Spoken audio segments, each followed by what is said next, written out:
Ministerios Oasis les da la más cordial y cálida bienvenida a una nueva emisión de su programa Vida Abundante con el Pastor del Aire.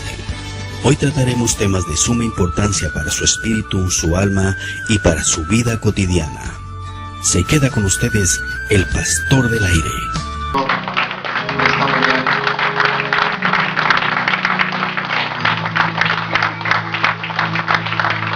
Amén. Me gustaría que saludaras a unas cuantas personas que están cerca de ti. Sal de tu silla y pues dales un saludo ahí, una bienvenida.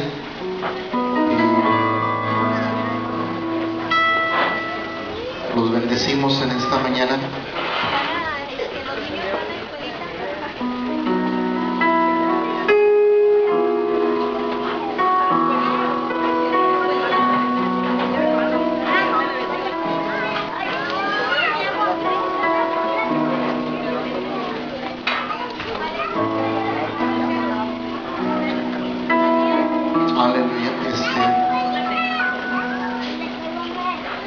Pues quiero pedirte que abras tu Biblia. Abre tu Biblia y bienvenidos todos los que nos visitan en esta mañana, todas las personas que están aquí por primera vez, que Dios las bendiga, son bendecidos, amén. Que la bendición del Señor pues se derrame en sus vidas.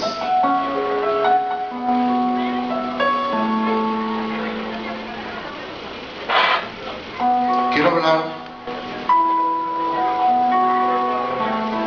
en esta mañana acerca de algunos aspectos significativos del nacimiento de Cristo. Yo siempre he dicho algo, que aunque Jesús haya nacido en Belén, si no ha nacido en nuestro corazón, de nada sirve. Él pudo haber nacido una y otra vez, pero si no ha nacido en nuestro corazón, de nada sirve. Aunque Él haya cambiado la historia, pero si no me ha cambiado a mí, de nada sirve.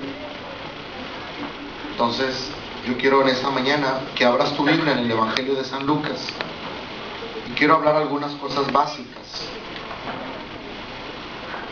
algunas 4 o 5 cosas. Y ahí en Lucas 2, del verso 1 hasta el 20, porque pues cada año pues de Navidad, o cada vez que está cerca la Navidad, que de hecho la palabra Navidad significa nacimiento. La palabra Navidad viene de la palabra natividad, y natividad significa nacimiento. Y el verdadero propósito del nacimiento pues es la salvación, la redención de nuestros pecados. Entonces, pero muchas veces, como tenemos tanta familiaridad con lo de la Navidad, pasamos por alto algunas cosas importantes de lo que es realmente la esencia. Y también, si no logramos entender lo básico de lo que es el nacimiento de Jesús, no vamos a poder definir cosas importantes en nosotros a lo largo de nuestra vida. A veces cuando la gente me pregunta y me dice: pastor, recomiéndame un libro porque ya me tienen los testigos que ya no los aguanto, no sé cómo quitármelos de encima. Y yo le digo: tú no tienes que buscar libros, más que tú conozcas la verdadera historia y el propósito de Jesús, porque el centro de la escritura es Jesús. El apóstol Pablo dice que todo lo que estuvo en el Antiguo Testamento era la sombra de lo que iba a venir. Todo lo que está en el Antiguo Testamento era la sombra de lo que venía. Cuando tú te paras y está el sol, tú haces una sombra. ¿Estás de acuerdo conmigo? La sombra no eres tú. Entonces, lo más importante no es la sombra, sino que eres tú.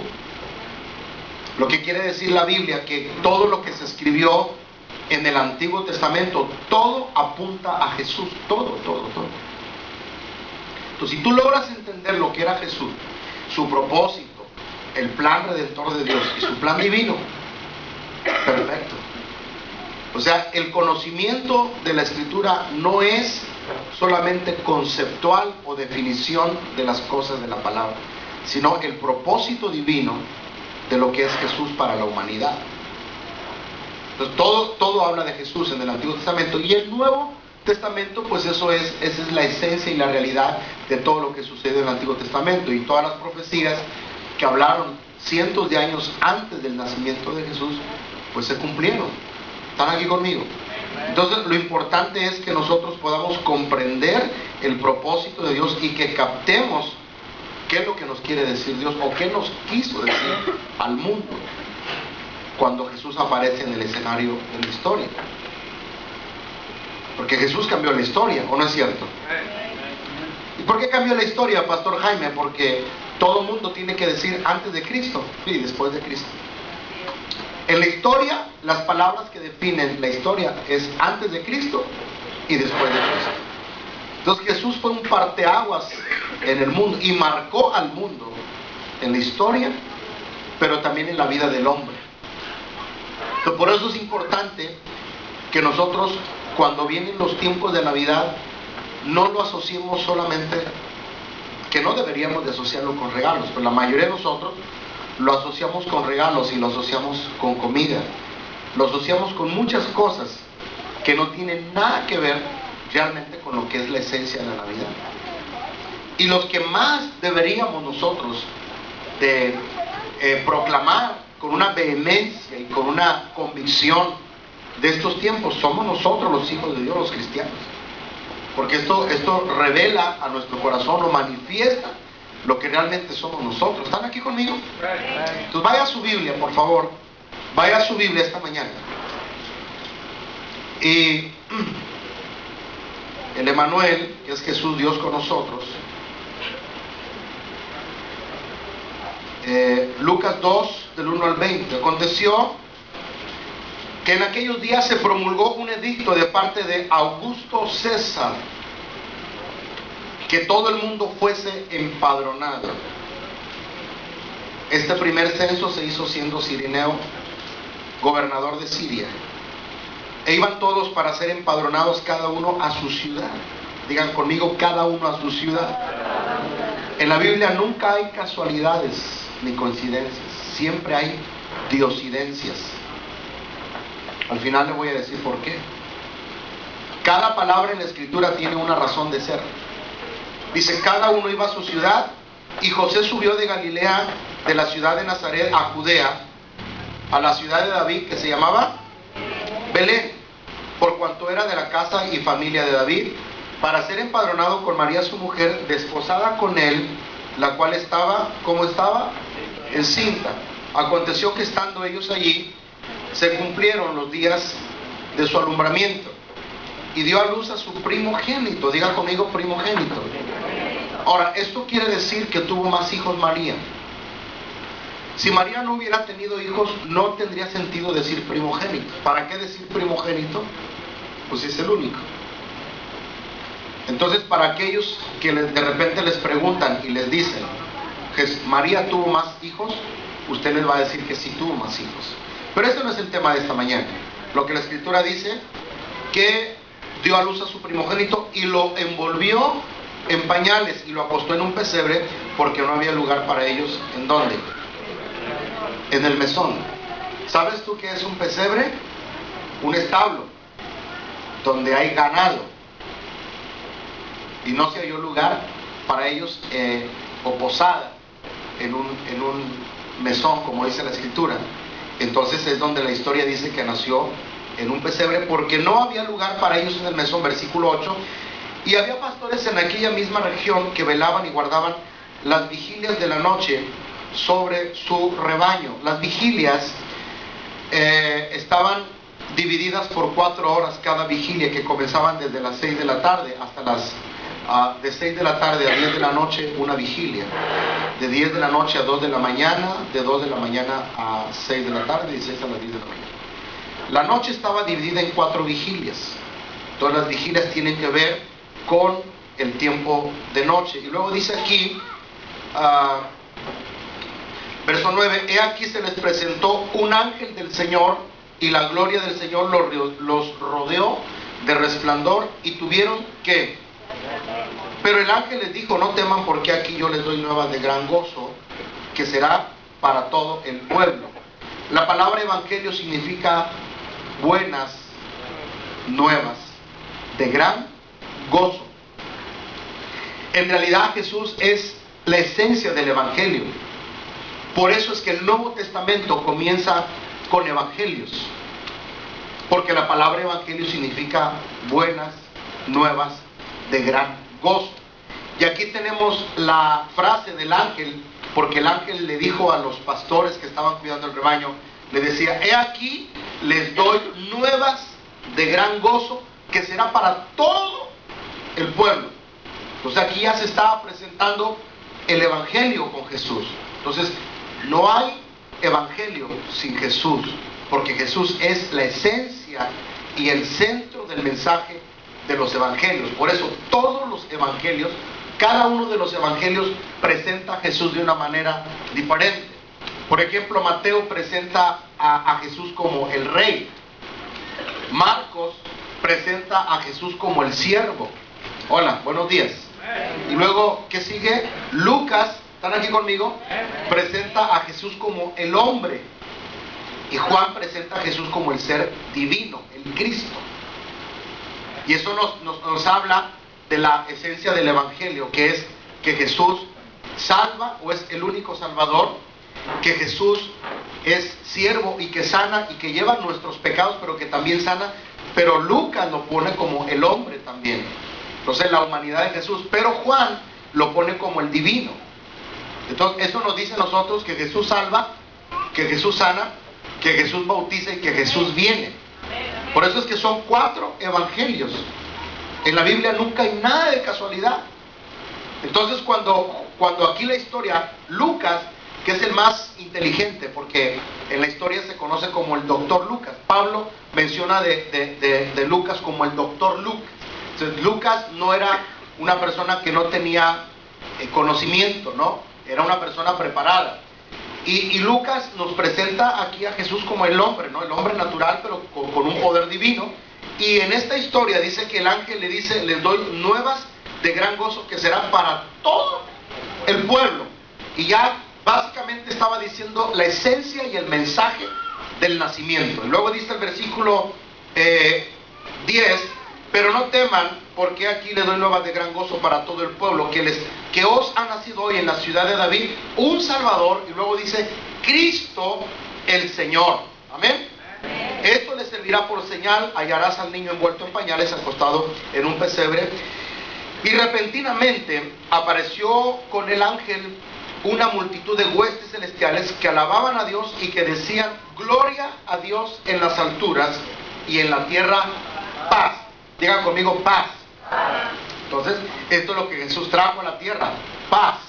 Entonces, cuando hablamos de la Navidad, hablamos de la salvación, del perdón de los pecados y de redimir al hombre para con Dios y reconciliarlo con el Señor. Entonces nosotros, yo dije al principio que somos los más que deberíamos de hablar con convicción, con certeza y con vehemencia lo que significa Navidad, que tiene que ver con salvación del hombre, con redención del hombre, con perdón de pecados y sobre todo la paz que vino a traer Jesús. Por eso usted a veces ve algunos anuncios que son navideños que hablan mucho de la paz, ¿no? Que en esta Navidad que la paz de no sé qué. Porque la esencia que tiene que ver con el nacimiento habla de paz también. ¿Están aquí conmigo? Y luego dice, buena voluntad para con los hombres. Sucedió que cuando los ángeles se fueron de ellos al cielo, los pastores se dijeron unos a otros, porque había muchos pastores, se dijeron, pasemos pues hasta Belén y ahora veamos esto que ha sucedido y lo que el Señor, ¿verdad?, nos ha manifestado. O sea, no nos quedemos con esta historia. Vamos a ver lo que los ángeles nos dijeron. Pero ellos ya iban impresionados, ya iban impactados con esa experiencia. Entonces tú te puedes imaginar en el cielo un escenario no de un ángel, sino de huestes de ángeles. Los que estudian la Biblia dicen que las huestes eran de 2 a 8 mil personas que contaban como una hueste, ¿no? Pero dice que no era una, eran huestes, eran varias huestes. Lo que significa que el cielo fue rodeado de ángeles que cantaban en un coro, en una sola voz, y decían gloria a Dios en las alturas. Hola. Entonces te puedes imaginar tú la impresión de los pastores que estaban viendo este escenario en el cielo. Y sabes que Dios nunca hace nada a escondidas. Dios siempre quiere testigos. ¿Están aquí conmigo? Dios siempre quiere testigos para que no quede la menor duda. Porque aquí, por ejemplo, nosotros vemos cómo los ángeles traen la noticia a los pastores, que ahorita voy a hablar un poquito de ello. Pero en otro evangelio nos habla a nosotros de los magos que también vieron la señal, y Dios en alguna manera en los 4 puntos cardinales de la tierra trajo la misma noticia con el mismo mensaje a diferentes personas para que no quedara la menor duda de lo que estaba sucediendo en ese momento. ¿Están de acuerdo conmigo?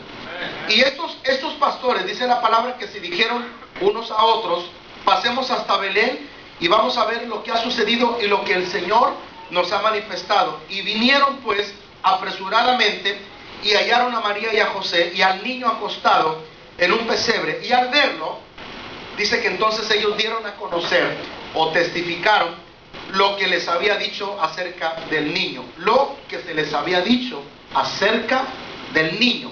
Esto quiere decir que no fue algo simple. Quiere decir que los ángeles, yo me atrevo a decir que dieron un cuadro sinóptico, perdónenme por usar esa expresión, pero dieron toda la estructura del mensaje de Jesús hacia los pastores. O sea, el propósito de redención de Dios sobre la tierra se lo explicaron a los pastores en infinitum plus. ¿Están de acuerdo conmigo? Como cuando tú lees la historia cuando el eunuco se iba a bautizar y la Biblia dice que iba leyendo la escritura y le dice: Felipe, ¿entienden lo que lees? Y dijo: pero pues si no hay quien me lo explique. Y tú lees en la Biblia que Felipe les empezó a explicar, o le empezó a decir a este hombre desde el principio el plan, hasta que llegaron al agua y el eunuco dijo: pues aquí hay agua. Lo que significa es que Felipe, cuando habla con el eunuco, le da una evangelización en express, de tal manera que el etíope entiende que había que bautizarse. ¿Me hago entender? Bueno, más o menos así fue lo que los ángeles hicieron con los pastores. Cuando están con ellos, con los pastores, algunos dicen que los pastores que había ahí no eran pocos, ¿verdad? Porque cuidaban rebaños de una grande ciudad o de una ciudad, de manera que no menos de 30 pastores había ahí que estaban cuidando el rebaño. O sea que había testigos de lo que estaba sucediendo. Y ellos, cuando reciben el mensaje y todo la palabra que había sido revelada por los ángeles, ellos llegan inmediatamente, dice el versículo 17, al verlo, dieron a conocer lo que se les había dicho acerca del niño. Aunque ya María sabía por el ángel anticipadamente que ella era un vaso escogido por Dios. ¿Están de acuerdo conmigo? O sea, ella como parte importante del nacimiento ya tenía muchas cosas guardadas en su corazón, pero Dios le estaba dando testimonio a ella en ese momento para que no tuviera la menor duda de que lo que estaba teniendo en su vientre, o lo que acababa de nacer, era el Redentor y era el Salvador del mundo. ¿Entiende lo que estoy hablando? Pues si no entiende, lo voy a explicar ahorita, que todavía no estoy predicando. No crees que estoy predicando, nomás estoy así empezando a agarrar vuelo, nomás estamos leyendo la Biblia. Pero le estoy explicando algunas cosas así para que más o menos usted vaya hilvanando de algunas cosas que yo voy a hablar, que son 2 o 3. Pero en ese momento los pastores estaban como ratificando y sellando lo que ya María guardaba en su corazón, lo que ya anticipadamente el ángel le había dicho a María quién era Jesús, lo que traía en su vientre. Entonces, cuando ellos empiezan a dar a conocer lo que los ángeles dijeron, versículo 18 dice, y todos los que oyeron, los que estaban ahí, se maravillaron de lo que los pastores les decían. ¿Cuántas cosas no estaban hablando los pastores del rebaño a María, a José y a los que estaban ahí? Porque había más gente, había familia tal vez, porque era un momento difícil que ni ellas esperaban, pero siempre hay un propósito de Dios. Diga conmigo, todo tiene un propósito. Diga, todo tiene una razón de ser. Ella jamás se imaginó que hubiera acontecido en ese momento. Probablemente ni se acordaba de la profecía que hablaba la escritura. Y quiero que vayan y busquen esta escritura, por favor. El libro de Miqueas está en el Antiguo Testamento, capítulo 5, versículo 2. Pienso que María ni siquiera se acordaba, porque, oye, cuando una mujer se va a aliviarlo, a veces se le olvida hasta las chanclas, hermano. ¿O no es cierto? De tan preparada que está una mujer que se va a aliviar, que cuando se va a aliviar, a veces se le olvidan detalles, a veces, no siempre. Pero yo pienso que tal vez ella ni siquiera se acordaba de esta profecía que años antes se había profetizado acerca del Mesías y acerca del Redentor del mundo. ¿Están ahí conmigo? Ahora, ¿alguien lo tiene? Porque yo no lo tengo. ¿Cómo dice Miqueas capítulo 5, versículo 2? ¿Ah? Pero tú, Belén, Efrata, ¿qué más dice?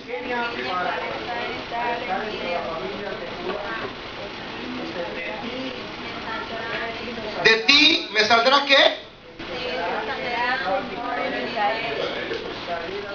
De ti me saldrá el que será ¿qué? Señor en Israel. Señor, ¿en dónde? En Israel. Y sus salidas son desde el principio de los días de la eternidad. Pero tú, Belén, entonces no era casualidad, no era coincidencia que habían llegado a ese lugar. Había un propósito, o sea, Dios había provocado lo que estaba sucediendo para cumplir su propósito. Hay ocasiones que nosotros no entendemos, por ejemplo, ¿por qué me cambié de ciudad? ¿Por qué me cambiaron de trabajo? ¿Por qué me cambié de casa?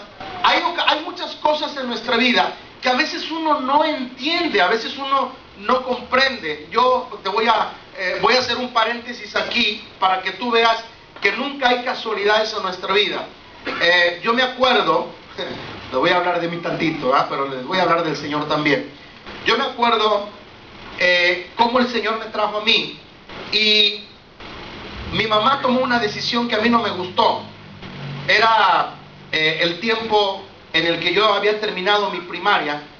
Entonces mi mamá traía una cuestión en la mente de que, decía ella, si a este lo meto a estudiar aquí, pues no se me vaya a descomponer.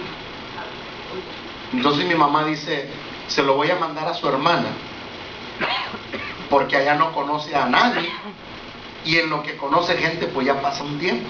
Entonces mi mamá estaba pensando en protegerme a mí, pero a mí no me gustó. A mí no me gustó porque me estaba quitando mis amigos y me estaba mandando a una ciudad donde yo no conocía a nadie. Y los primeros días, ¿cómo sufre uno cuando llega a un lugar que no conoces, que no tienes amistades? Sufres hasta con el agua que tomas, hermano, ¿o no es cierto? Sufres mucho. Es más, las mujeres que se casaron o que están casadas, ¿están aquí conmigo?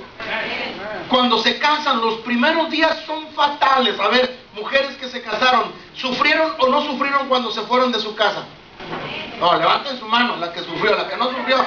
¿No chillaban? ¿No lloraban?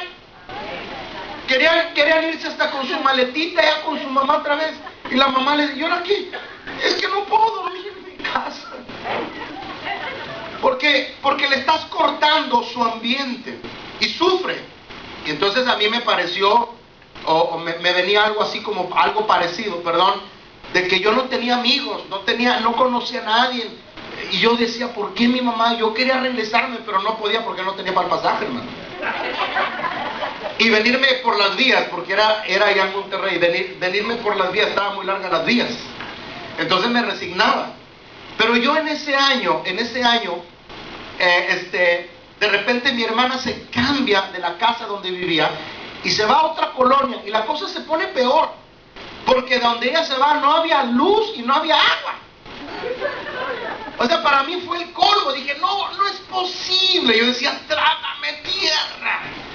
O sea, ya estaba sufriendo las amistades que no tenía, el ambiente en el que yo vivía y todo aquello que sentía. O sea, ya se me estaba desmoronando todo, ¿no? Todo el ánimo. Y todavía el colmo, se cambia a un lugar donde no hay luz, donde no hay agua y donde no hay ni transporte y donde había que caminar para salir al centro. Y dije, no, señor, aquí no, la cosa no está bien. Pero yo nunca me imaginé que en esa colonia, que en ese lugar, alguien viniera a predicarme de Cristo. Y cuando llegamos a esa colonia, cambió nuestras vidas, de mi hermana y mía.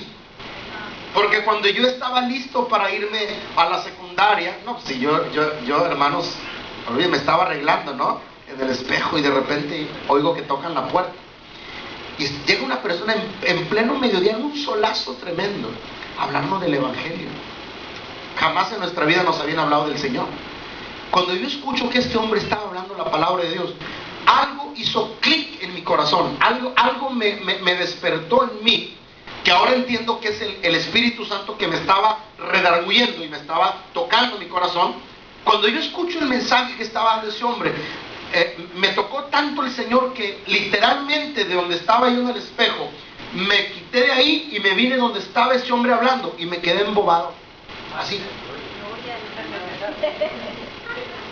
O sea, me quedé impresionado. Y cuando este hombre dijo, ¿quieren recibir a Cristo? Ni para luego es perezoso uno, ¿no? Rápido. Levanten sus manos, yo me acuerdo, levanten sus manos. Cierren sus ojos, agache su cabeza. Y dije, ¿ahora qué nos va a hacer este hombre?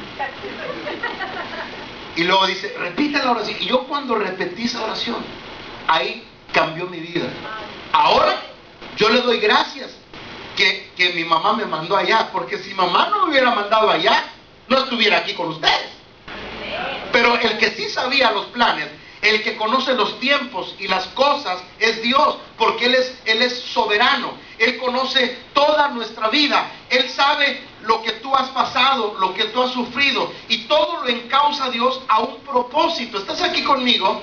Donde muchas veces nosotros no entendemos, pero al final comprendemos. A hoy, repito, le doy gracias a Dios que mi madre tuvo la decisión de mandarme allá, porque aunque ella lo hizo de una manera para resguardarme, para cuidarme, para que yo no anduviera en malos pasos, Dios sabía que no era solo eso, sino que Él tenía planes con mi vida y con mi familia. Hola.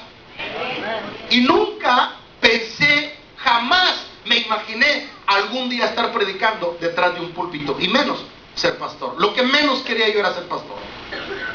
Y mira dónde me tiene el Señor. Así que lo que menos tú quieras, Dios va a hacer contigo lo que tú menos quieras. Job dice en su palabra, las cosas que mi alma no quería tocar son ahora mi alimento. Y luego dice Job, me aconteció lo que me temía.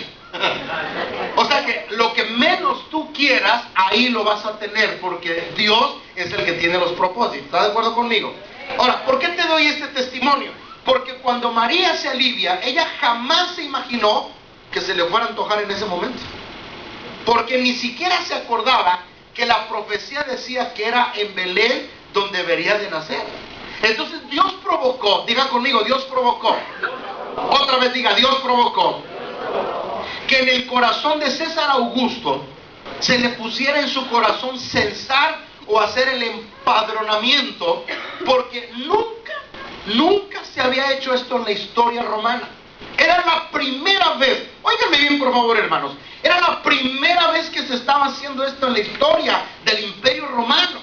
Entonces este hombre, como tenía aires de grandeza y como él se sentía dueño del mundo, él dijo, quiero darme cuenta en cuánta gente yo estoy gobernando, quiero darme cuenta cuánta gente controlo. Y en la mente de aquel hombre se le puso en el corazón empadronar y levantar el censo del pueblo. Y eso provocó que cada comunidad y que cada provincia fueran al lugar que les correspondía. Pero detrás de lo que sintió aquel hombre, Dios lo había provocado, porque Dios sabía que la profecía decía que debería de nacer ¿en dónde? en Belén. Y fue precisamente en ese momento en el que a ella le vienen aquellas contracciones, ¿verdad? Si se le puede llamar así, del alumbramiento. ¿Están de acuerdo conmigo? Y vienen a nacer ahí. Ve conmigo la palabra, por favor.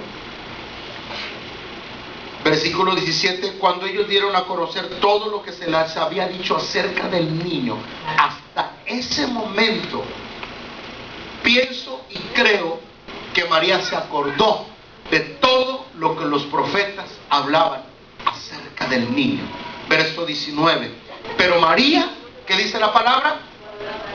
Pero María guardaba todas estas cosas, meditándolas en su corazón. Todo lo que los pastores le dijeron. No, si usted me pregunta, pastor, ¿cuánto se tardaron en darle toda la historia de los ángeles a los pastores y los pastores a María y a José? No sé. En tiempo real no sé, pero lo que sí le puedo garantizar es que todo lo que los pastores le comunicaron a José y a María fue largo y tendido. Que cuando ella escuchaba cada palabra que los pastores testificaban, ella, dice la escritura, lo guardaba en su corazón. Era una confirmación de lo que el Padre tal vez le había hecho sentir, porque tal vez ella tenía incertidumbre, sobre todo por la manera en la que fue el proceso del nacimiento. ¿Estás de acuerdo conmigo? Fue algo tremendo, fue algo impresionante, pero por algo Dios le había escogido, y ella cada palabra la guardaba en su corazón. Versículo 20, entonces volvieron los pastores, salieron de ahí, regresaron glorificando y alabando a Dios por todas las cosas que habían oído y ¿qué? Y que habían visto como se les había dicho. Número 1, ahora aquí empiezo a predicar. Número 1, el valor de una persona no se determina por el entorno o el medio en el que está. Muchas veces nosotros juzgamos las apariencias, pero acuérdese de esto, las apariencias engañan. Todos probablemente habían esperado que el Mesías o el Salvador de Israel nacería en un palacio. Por esa razón, todavía los judíos no creen en Cristo o en Jesucristo, porque para ellos el nacimiento de Cristo no fue de una manera pomposa, no fue de una manera llamativa.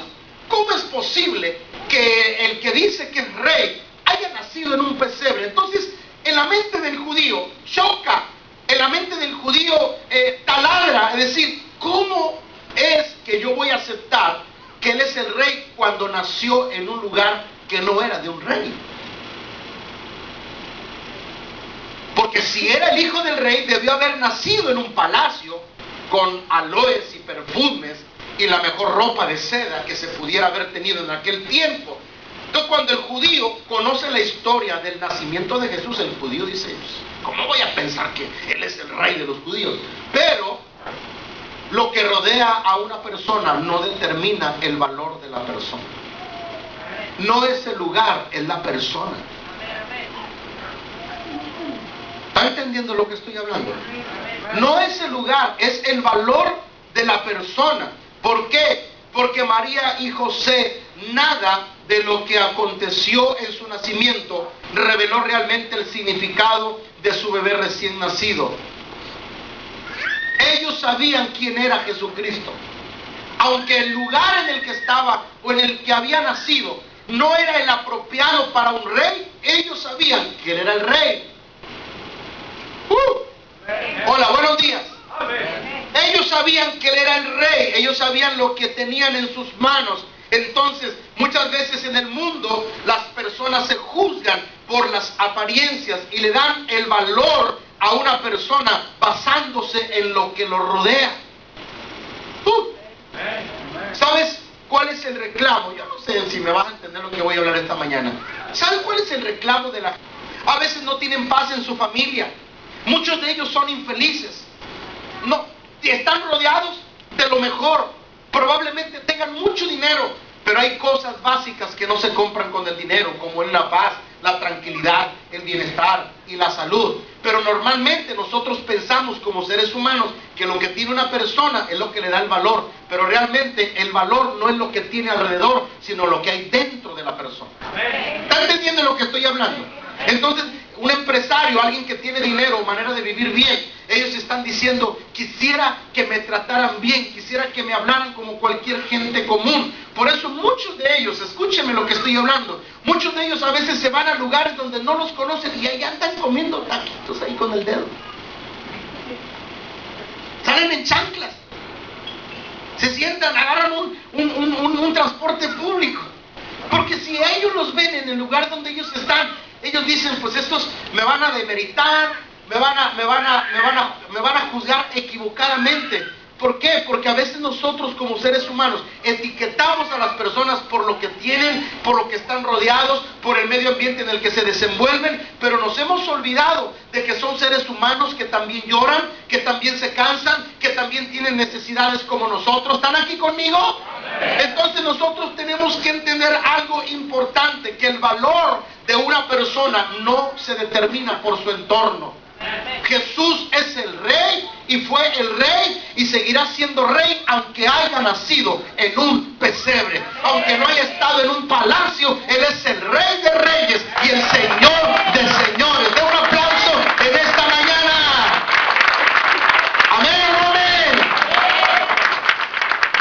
Entonces esto es muy importante, y la verdadera prueba del valor de Cristo hay que considerarla porque Él nos consideró a nosotros con un valor especial. Y tanto nos consideró el Señor, fíjate, que los que leen Biblia, saben ustedes que Jesús era Dios antes de venir a esta tierra. Quiero que abras tu Biblia, por favor, porque esta mañana estoy enseñando y al mismo tiempo estoy predicando. Pero el valor que realmente le debemos de dar al Señor es porque Él nos consideró a nosotros tan importantes que decidió venir a morir por nosotros. Que no éramos nada, que estábamos ajenos a la vida de Dios, y como dice la Escritura, todos estaban destituidos de la gloria de Dios. Pero Él nos consideró tanto, nos dio tanto el valor a nosotros, que se decidió a morir por nuestros pecados. Y esto amerita que nosotros le demos un valor extraordinario a Jesucristo y que valoremos el sacrificio que hizo. Vaya a Filipenses capítulo 2, versículo 5 en adelante. ¿Cuántos dicen amén? Filipenses 2, versículo 5 en adelante. ¿Quién vive, hermanos? ¿Estamos aprendiendo o no? Haya pues en vosotros este sentir que hubo también, Filipenses 2:5. Haya pues en vosotros este sentir que hubo también en Cristo Jesús, el cual siendo en forma de ¿qué? Siendo en forma de Dios, no estimó el ser igual a Dios como cosa a que aferrarse, sino que se despojó a sí mismo, tomando forma de siervo, hecho semejante a los hombres. Levante su cabeza. ¿Quién era Él? Dios. Estaba en el trono, sentado a la diestra del Dios Padre, viviendo en una plenitud de gloria, de divinidad y de presencia. Pero de ahí, de ese lugar, se despojó. La palabra de Dios dice que se hizo siervo, semejante a los hombres. Decidió tomar una naturaleza de hombre. De hombre. ¿Están aquí conmigo? ¿Y eso qué significa, pastor?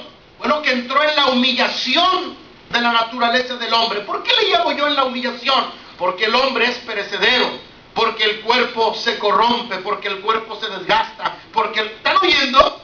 Entonces Él decidió dejar su gloria, dejar su trono y venir, tomar nuestra naturaleza humana y manifestar su amor y su gloria para perdón de nuestros pecados.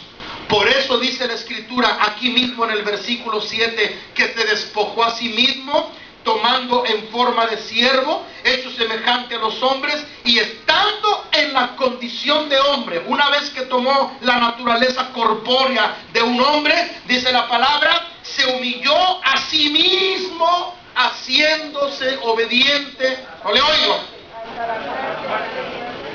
Y todo lo hizo ¿por qué? Por amor a nosotros, por salvarnos a nosotros. Por eso me encanta a mí cuando yo escucho la canción, que por cierto ya se me olvidó, y si alguien se la sabe luego me la dice. Tú dejaste tu trono y corona por mí, al venir a Belén a nacer. Y luego el coro dice, ven a mi corazón, oh Cristo, pues en él hay lugar para ti. Hay muchos de ustedes que ya no se saben himnos. Muchos de ustedes son agüitados. O sea, puro Marcos Witt, puro Adrián Romero. Pero hay himnos que nunca deberíamos de dejar de cantar en la iglesia. Ese es un himno que a mí me bendice mucho, me llena bastante de gozo, porque dejando su trono de gloria, dejando su majestad en el cielo, se vino a tomar una forma de hombre corpórea, a sufrir por sí mismo voluntariamente. Nadie se lo pidió.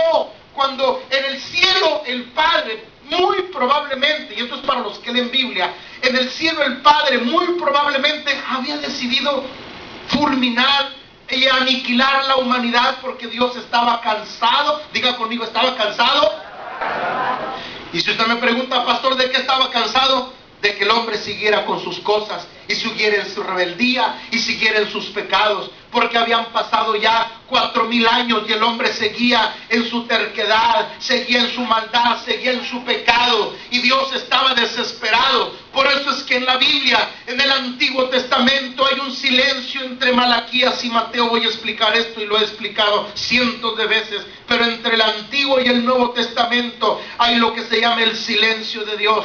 400 años de historia que Dios no dijo nada, se quedó callado. La historia del mundo continuó porque el mundo siguió, pero Dios quedó callado. El Antiguo Testamento termina con Malaquías, y desde ahí la historia del mundo continúa y Dios callado.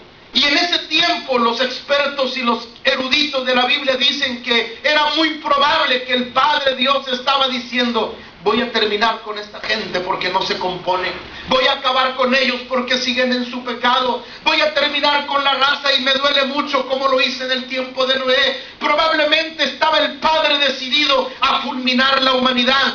Pero el libro del profeta Isaías, y esto es para los que leen Biblia, dice que en el escenario del cielo, cuando el Padre pensaba hacer esto, aparece el Hijo del Hombre y dice, heme aquí, envíame a mí, yo iré.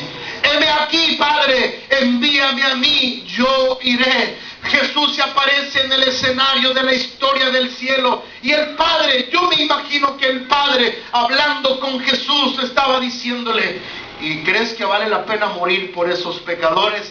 Y Jesús dijo, yo iré, envíame a mí. Por eso es que Filipenses dice, se despojó a sí mismo, haciéndose obediente hasta la muerte, y muerte de cruz. Él decidió venir a morir por nosotros. Por eso deberíamos de darle el valor que el Señor se merece. Por eso deberíamos de considerar, porque Él nos consideró primero a nosotros, que sin ser... ¡Ay, están oyendo esta mañana! ¿Alguien está escuchando lo que estoy hablando? Sin ser nada, sin tener participación de la gloria, Él vino y murió por nuestros pecados, y nos reconcilió con el Padre, y nos perdonó nuestros pecados, y nos presenta puros delante del Señor. Y eso es maravilloso, porque usted y yo estábamos destituidos de la gloria de Dios, pero ahora el Padre, Jesús, nos ha acercado al Padre. Por eso deberíamos de darle el valor que Él se merece en nuestras vidas. Por eso no me gusta y me da tristeza cuando veo cristianos que se apartan del camino de Dios, olvidándose del sacrificio y del dolor que tuvo en la cruz del Calvario por amor a nosotros. Por eso siempre digo este versículo que dice el Señor: tú no me amaste a mí, yo te amé a ti. Tú no me elegiste a mí, yo fui el que te elegí a ti, porque desde el cielo Dios estaba mirando la necesidad de la salvación del hombre y solamente había un remedio, solamente había una solución: Cristo Jesús. Amén. Da un aplauso en esta mañana. ¿Quién dice amén? Hebreos capítulo 1. Aleluya. Ya voy a terminar, pueblo de Dios, no te preocupes. Hebreos capítulo 1.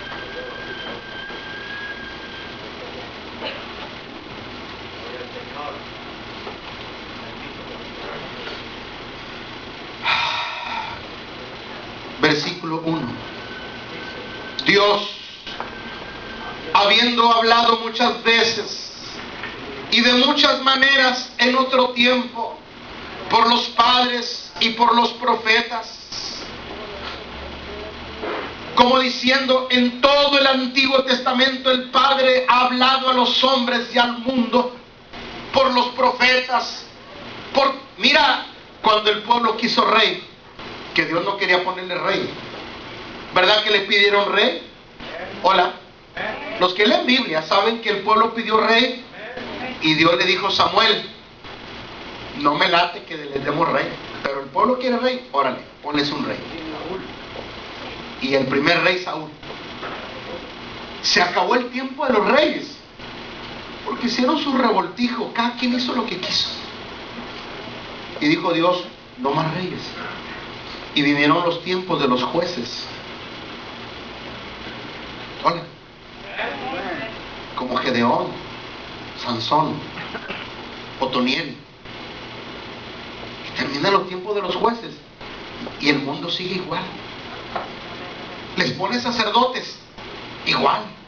Les pone profetas y siguen en la misma. Por eso Hebreos dice: habiendo hablado en otro tiempo de muchas maneras por medio de los hombres. ¿Están aquí conmigo? Versículo 2. En estos últimos días, ¿qué dice? Nos ha hablado, ¿qué? ¿Por quién nos habla Dios? Por el Hijo. Nos sigue hablando el Padre por el Hijo. Y dice la palabra: a quien constituyó heredero de todo y por quien asimismo hizo el universo. Lo constituyó heredero. Diga conmigo: heredero. O sea, nosotros, gracias a Dios que fuimos alcanzados por Él. Gracias a Dios que la luz del Evangelio llegó a nuestra vida. Y es un privilegio y es una bendición. Diga conmigo: es una bendición. ¿Cuántos de ustedes creen sinceramente que es un privilegio haber conocido al Señor? Levanten su mano. Algunos todavía no. No la levantó, la va a tener que levantar en el nombre del Señor. Pero es un privilegio. Porque los entendidos y los sabios y los conocedores son los que deberían de estar buscando a Dios.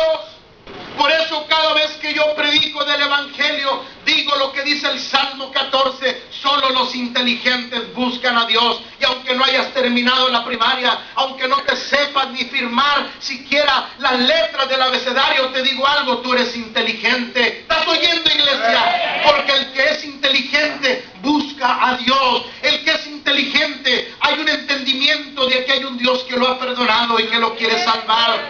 Pero este mundo, con toda su sabiduría, con todo su entendimiento, no ha querido entregar su corazón. Sigue en la arrogancia, sigue en la soberbia. Y entre más conocimiento tiene el hombre, más lo está alejando del Señor. Entre más sabiduría el hombre descubre para sí mismo, lo aparta de las bendiciones del Señor. Y esto me da tristeza en el corazón, porque a ellos Dios quería manifestarse, pero no lo entendieron. ¿Están aquí conmigo? Número 2. Es aquí la esencia, que Dios abre el entendimiento a las personas menos esperadas.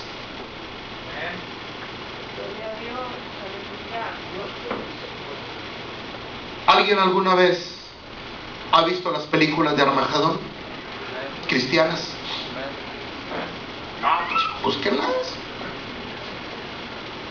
¿Sabes quién produce las películas de Armagedón? Paco del Toro. Paco del Toro es de una familia que produce en cine nacional e internacional. ¿Sabes tú cómo se convirtió Paco del Toro? Una vez que iba a preparar una película, se le olvida su portafolio donde llevaba mucha información para llegar al estudio. Y como no tenía tiempo y había mucho tráfico, decide subirse a un autobús público. Nadie lo conocía porque son personas que a veces nunca andan en la calle y a veces ni la gente los conoce. Pero cuando él se sube al autobús público, entra un jovencito insignificante a repartir folletos al autobús. ¿Y a qué? A predicar. Y las palabras de aquel jovencito que se subió al autobús y la literatura cristiana que le dio a cada persona que estaba arriba del autobús fue tan efectiva que cuando Paco del Toro comienza a escuchar el mensaje de aquel jovencito los invita a aceptar a Jesucristo. Le voy a decir algo, mis amigos, siempre hay que predicar de la palabra de Dios, no importa quién esté a tu alrededor, porque a veces tú piensas que la gente no va a recibir, pero es cuando más Dios toca el corazón de la gente. ¿Están oyendo? Y el testimonio de Paco del Toro, porque eso él lo dice. Dice que cuando aquel jovencito terminó de predicar el evangelio, él estaba llorando y él quería que el joven siguiera predicando. Aquel joven terminó de predicar, les dijo: reciban a Jesús porque es el que les va a dar paz al corazón. Y dice que él seguía llorando, pero aquel joven se tenía que bajar porque en cada parada predicaba el evangelio. Paco del Toro dice: yo tengo que seguir a ese muchacho porque no me puedo quedar así. Se bajó y lo siguió. Y lo va y lo busca y le dice: joven, por favor venga. Le dice: ¿qué? Dice: quiero que me sigas hablando del Cristo que venías hablando en el autobús. Y aquel joven le dijo: claro que sí. ¿Qué necesita? Háblame más. Dice que estaba llorando. Háblame más, porque entre más tú me hablas, más siento en mi corazón la paz que necesito. Sin darse cuenta, aquel muchacho insignificante que nadie conocía estaba evangelizando a un hombre importante en el mundo del cine. ¿Quién alcanzó a Paco del Toro? Un joven que se subió a evangelizar en un autobús. ¿Quién está tocando los corazones de la gente? Es muy probable, ¿me están oyendo esta mañana? Es muy probable que cuando tú oigas a un artista, por eso yo le voy a decir algo en esto. ¿Me permiten decirle algo? Pues aunque no me permites, te lo voy a decir. Por eso usted, ¿están oyendo, hermanos? Por eso usted debe, escúcheme bien, de predicar a cualquiera, sin importar quién sea la persona. Y por eso usted debe de conocer la historia de cómo una persona viene a Jesucristo. A mí me encanta preguntarle: hermana, ¿cómo vino a Cristo? Me fascina. ¿Sabes por qué les pregunto eso? Porque eso me llena mi espíritu, el darme cuenta de las formas en las que Dios toca a las personas. Probablemente en la manera en la que a mí me alcanzó no fue la misma que a ti, pero Dios sigue salvando las almas de manera que nosotros ni siquiera tenemos idea. ¿Cuántos dicen amén? Da un aplauso al Señor en esta mañana. Ahora, ¿por qué le estoy hablando de eso? Porque Dios le da entendimiento a las personas más inesperadas. La otra vez escuché hace más de 20 años o 25, ¿cuántos saben que los testimonios son buenos? ¿Cuántos saben que eso bendice? El día que usted me vaya a decir: pastor, traigo un testimonio, ojalá sea un testimonio y no un tristemonio, Porque luego hay personas que, la otra vez una persona, no aquí en una iglesia, le dijo al pastor: pastor, traigo un testimonio.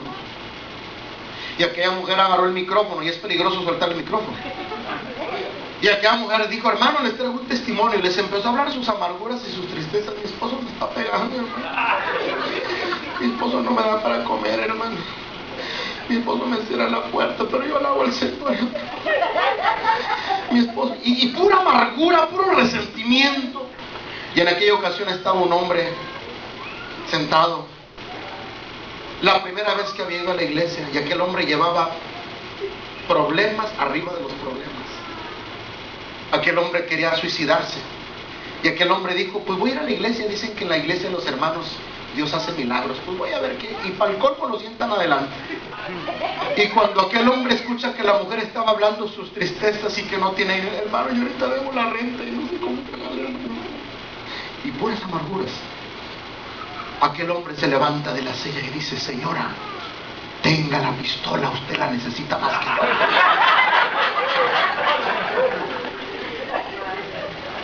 Aquel hombre iba a suicidarse y salió más animado. El día que usted vaya a dar un testimonio, que sea un testimonio de gloria, de impacto, de bendición, un testimonio de fe, que aliente, que motive, que ayude a la gente. ¿No me están oyendo? Porque eso ayuda. A mí me encanta saber cómo Dios salva, cómo Dios cambia, cómo Dios llega al corazón de la persona, porque eso me enamora más del Señor. Si alguna vez usted me dice: pastor, ¿cómo se enamora de Dios? Escuchando cómo Dios cambia a la gente. Amén. Dios, ya voy a terminar, da mayor entendimiento a las personas. Ni empezaba a predicar, hermano, ya voy a terminar. ¿Les sigo, hermanos? O si nos corren aquí, ni modo. Ustedes tienen la culpa. Pero Dios da mayor entendimiento a las personas que menos nos esperamos nosotros. La más sencilla, la más humilde. La otra vez escuché el testimonio, hace más de 20, 25 años, que ahí me quedé, de un hombre que no sabía Biblia, pero traía gozo. Y lo que él sentía, quería predicarlo, y se fue al rancho donde él era. Porque llegó a la ciudad y le predicaron a Cristo. Y él dijo: no, mi pueblo tiene que oír de Cristo. Mascaraña, dijo. Y entonces se compró una Biblia, pero el ingrato no sabía leer. Pero llevaba su biblión bien grande, ¿verdad? Y entonces se agarró por la calle a hablar de Jesús. No, Cristo salva, y Cristo lo sana, y Cristo lo sana. Lo que él oía en la iglesia. El clásico de los hermanos, repiten lo que uno dice en la iglesia y nunca lo lee. Y entonces se agarró por la calle a evangelizar: y Cristo los ama, y Cristo los puede cambiar. Borrachos, arrepientan. Y él llevaba el gozo tremendo, ¿verdad? Y Cristo puede hacerte un milagro. Y en eso le sale uno de esos que tienen dinero, ¿verdad? En los ranchos hay gente de dinero. Y que lo va viendo y que lo escuche y que tú dices que Cristo hace milagros. Claro que sí. Te voy a llevar a mi casa. Pero si no hace milagros, entonces que le enseña una 45 Magnum. Eso fue real, ¿eh? Si mi hijo no sana, te vas con él. ¿Y aquel hermanito? Vamos. Por 5 razones, ¿verdad? Fue a la casa. El hijo de este hombre tenía leucemia. Pero como él andaba diciendo que Cristo sanaba, aquel hombre dijo: aquí es cuando, ¿no? Pues tú sabes que a veces en la desesperación de la gente lo busca el remedio. Y era un propósito de Dios. ¿Cuántos saben que Dios es un Dios de propósito? Y usted nunca tenga miedo y no tenga temor, porque el que lo va a respaldar a usted, ¿quién es? El que va a hacer la obra, ¿quién es? Entonces nunca se preocupe, el Señor lo va a acompañar. Y entonces el hermano dice: y hermano, ¿y qué me lleva? No fui, me llevó. Y fue a la casa, y el niño, como tenía leucemia, pues ya se dio cuenta que estaba muriendo, que estaba muy mal el niño. Y empezó a orar. Pero usted necesita que aceptar. Sí, yo acepto a Cristo. Aquel hombre pues quería que el hijo sanara, ¿verdad? Aceptó a Cristo, pero con el pistolón ahí, ¿verdad? El hermano, queriendo que dejara la pistola, nunca la dejó. Y aceptó a Cristo el hombre y dijo: bueno, pues ahora voy a orar por el niño. Y oró por el niño, y el niño no sanaba, hermano. Y le dijo: de aquí no sale hasta que mi niño sane. Y el hermano, así como dice el hermano, ¡aso! O sea, a nosotros nos da risa esto. Pero cuando tú vives eso, es algo diferente. Porque él tenía la presión de un hombre que le estaba diciendo: demuéstrame lo que predicas. O sea, esto no significa que hay que provocar las cosas por nuestra soberbia. Esto es cuando hay un propósito de Dios. Usted no ande buscando a ver, ¿dónde hay endemoniado? Tráigalo para acá. Usted no anda buscando endemoniados ni nada. Pues vete al psiquiátrico, hermano, hay un montón. Usted no anda haciendo eso. Me están oyendo de esta mañana. O sea, lo que yo trato de decir, que hay cosas en las que está envuelto el propósito de Dios. Y cuando el propósito de Dios está envuelto en el asunto, no hay que temer, no hay que tener miedo, porque Dios está en medio del asunto, porque Dios es el que provoca todo. Alguien de una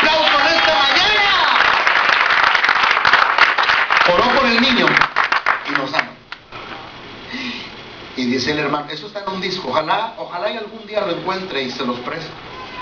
Eso hace más de 25 años. Y entonces dice que le dijo: Señor, aquí está en juego mi vida, Padre. O lo sanas o me llevas contigo. Y la segunda vez dice: oré, hermanos, ya no sé si oré por miedo, pero oré con tanto deseo que Dios hiciera el milagro. No sé si para que el hombre se convirtiera o para que me salvara el Señor la vida. Pero cuando oré la segunda vez, el niño recibió instantáneamente la sanidad. Y él explica cómo fue todo el proceso de la sanidad. El testimonio era largo, ¿no? Aquel hombre de dinero de aquel rancho no solamente se convirtió, pero hizo una iglesia de agradecimiento. Y en esa comunidad donde no había cristianos, gracias a ese milagro, se levantó una iglesia, se construyó un templo y se salvó mucha gente. Dígame usted, ¿sabía Dios eso? Sí, porque Él conoce el futuro.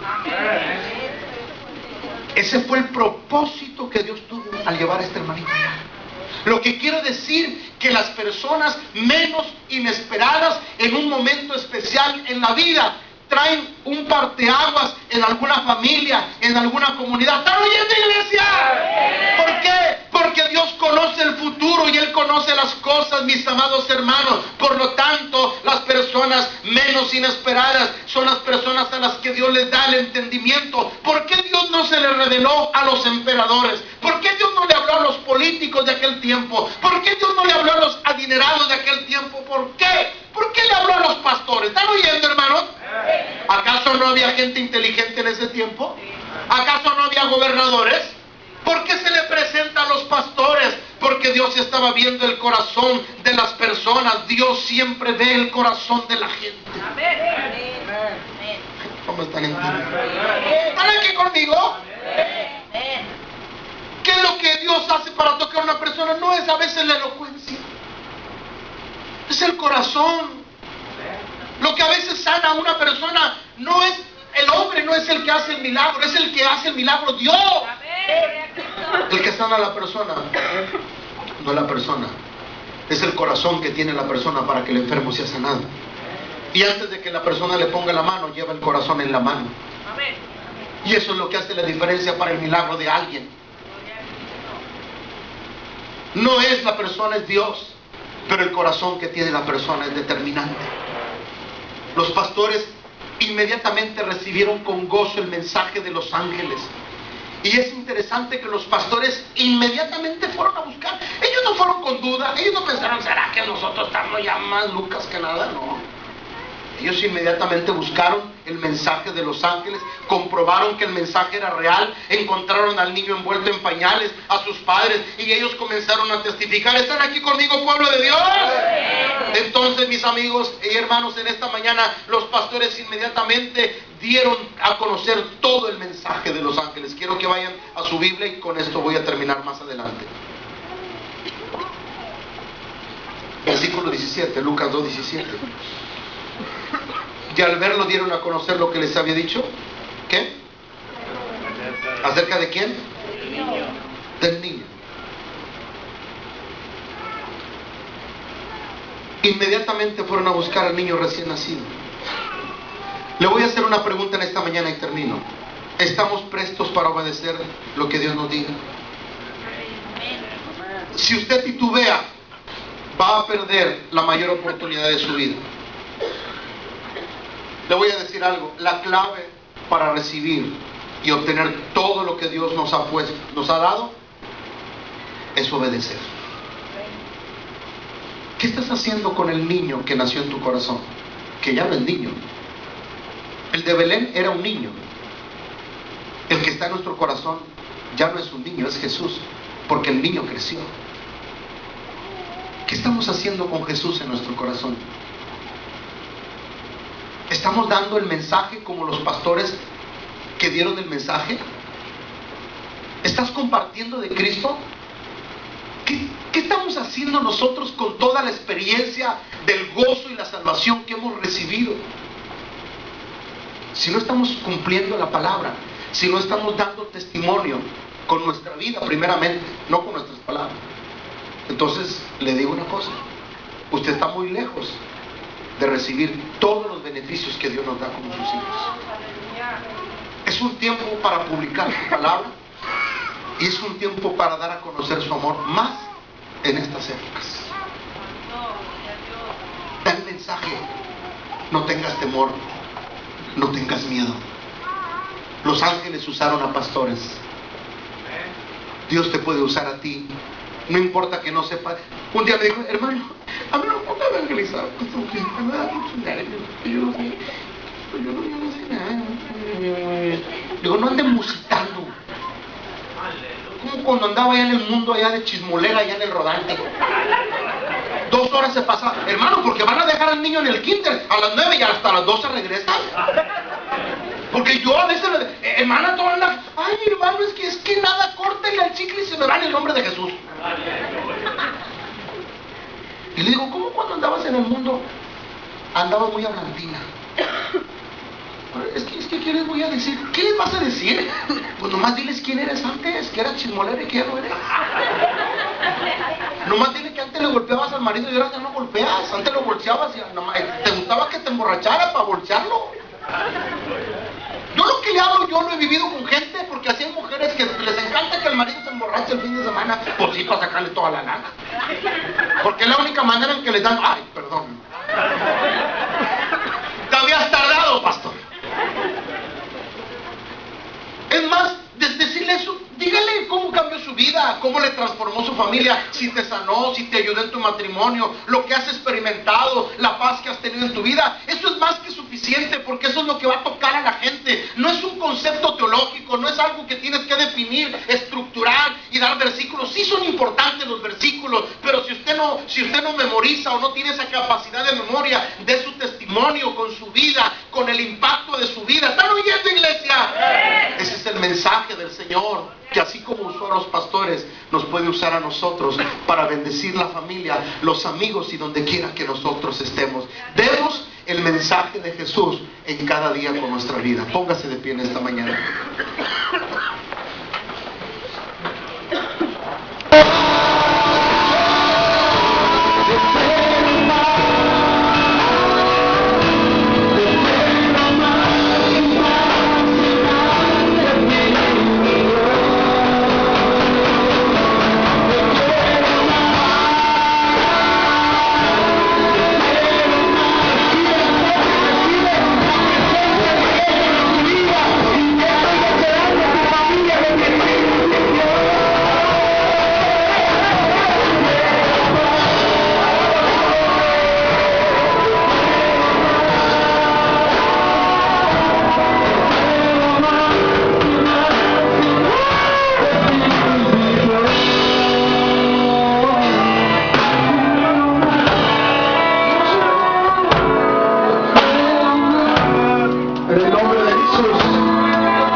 Jesús.